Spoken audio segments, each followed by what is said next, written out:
Wardoli group ग्रामपंचायतीच्या उपसरपंचपदी भारतीय जनता पार्टीचे दिनेश पाटील यांची बिनविरोध निवड झाली आहे।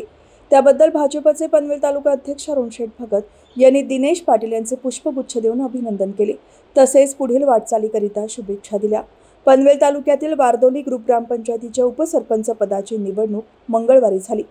या निवडणुकीत भाजपचे दिनेश पाटील यांची उपसरपंचपदी बिनविरोध निवड झाली।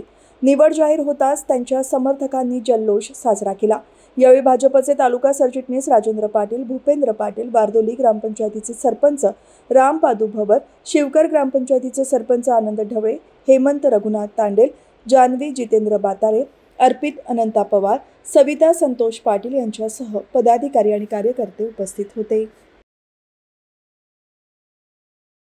मागच्या सार्वत्रिक निवडणुकीमध्ये भारतीय जनता पार्टी म्हणून या वारदोली ग्रामपंचायतीमध्ये सत्ता येत असताना त्यांनी एक रेशो ठरवला होता। सरपंच जरी आमच्या आदिवासी समाजाचा राखीव होता तरी उपसरपंच हे सर्व सदस्यांना त्याचा मान मिळावा आणि निश्चितच त्यांनी ज्याप्रमाणे रोटेशन ठरवलं त्याप्रमाणे जे उपसरपंच झाले त्यांनी आपला कार्यकाल संपल्यानंतर येणाऱ्या पुढच्या आपल्या सहकार्यासाठी आपला पदाचा खुला केला। निश्चित लोकनेते रामशेठ ठाकूर साहेब, आमदार साहेबांच्या मार्गदर्शनाखाली, अरुणशेठ भगत साहेबांच्या मार्गदर्शनाखाली पक्षाने दिलेला जो आपला आदेश असेल तो सातत्याने त्या पद्धतीने काम करण्याचा प्रयत्न या ग्रामपंचायतीमध्ये होत असतो।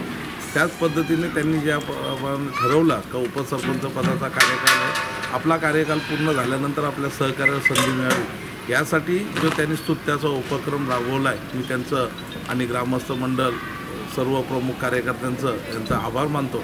कारण आपण निवडणूक लढवत असताना निवडणूक ही एकट्या दुकट्याची नसते, तर निवडणूक ही सामूहिक आणि सर्वांनी आपल्या एकतेची असते आणि त्याचाच प्रत्यंत येत असतो।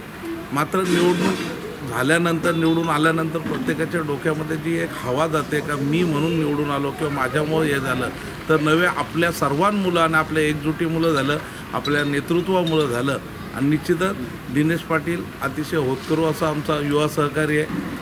अतिशय चांगला असा त्यांचं भाषणकाळ आहे। त्यांनी ज्या क्षेत्रामध्ये ते पाऊल ठेवतात त्या क्षेत्रात चांगलं सुजलाम सुफलाम करण्याचं काम करत असतात। निश्चितच येणाऱ्या काळामध्ये त्यांच्यासमोर आव्हानं निश्चितच आहेत, परंतु त्या आव्हानाला कसं सामोरं जायचं हे सुद्धा दिनेश पाटील यांना अवगत आहे।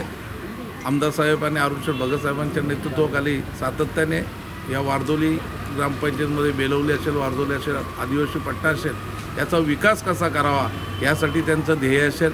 आमदार साहेबांच्या नजरेमध्ये जे माची प्रबलचं जो आपलं इथं क्षेत्र आहे तो क्षेत्र टुरिझम क्षेत्र म्हणून बनवण्यासाठी साहेबांनी एक ध्येय ठेवलेलं आहे। निश्चितच त्यासाठी फार मोठ्या प्रमाणामध्ये निधीसुद्धा साहेबांच्या माध्यमातून उपलब्ध आहे। दिनेश पाटील मी आपल्याला विनंती करेल आणि सूचना करेल की साहेबांच्या माध्यमातून आपल्या या भागाचा, आपल्या परिसराचा विकास कसा होईल यासाठी आपण प्रयत्न करावा, जेणेकरून आपला आदिवासी बांधव आहेत, मुंबईच्यापासून हाकेच्या अंतरावर असलेला आपला आदिवासी बांधव आहे आणि कलावंतींसारखा जो दुर्ग आहे त्याला पाहण्यासाठी मुंबई नव्हे तर महाराष्ट्रातून, देशामधून अनेक पर्यटक येथे येत असतात।